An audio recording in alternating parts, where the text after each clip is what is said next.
Mama, and I'm with the Christian County 4-H and FFA. Today I'm going to talk to you about goats. So this is Peaches. She is 2 years old, I believe, and somewhere around here are her babies.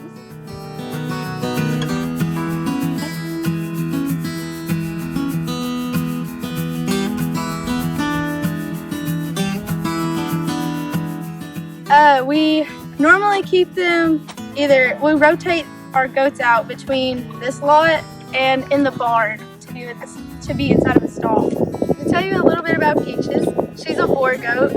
She's not a traditional, she's a pink, so she has like multiple spots. Like this baby right here is a traditional because they only have a red head and a white body. That's how you normally see boar goats.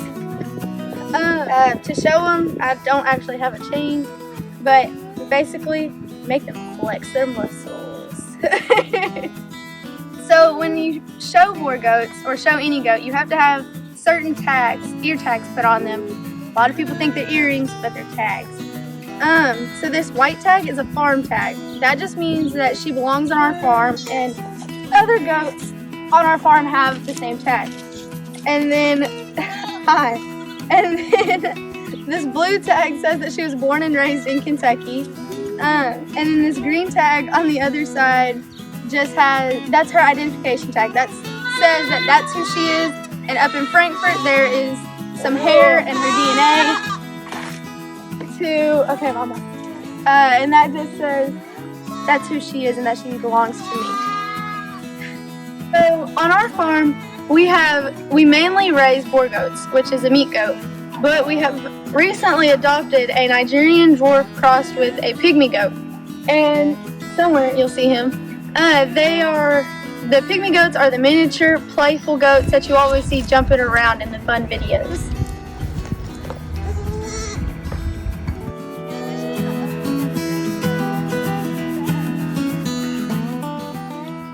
Okay, so right now I have Connie eating oats. These are the same oats that if you flatten them out in a steamroller, they will become your oatmeal. We also feed them another type of grain, and it's pellets, but I didn't feel like getting it out. They also eat the grass and clover that's on the ground. They eat hay. They eat minerals, other grains, and they also eat brush. And fun fact, they can eat poison ivy and have no reaction, unlike people where you touch it, you have a reaction. They eat it and they perfectly fine. People have goats that are dairy goats, and they use that for milk. And when you get from them, you just have milk. The milk can get turned into cheese, soaps, lotions, all sorts of different stuff. And then other people will use their goats for meat. That's what these breeds are for.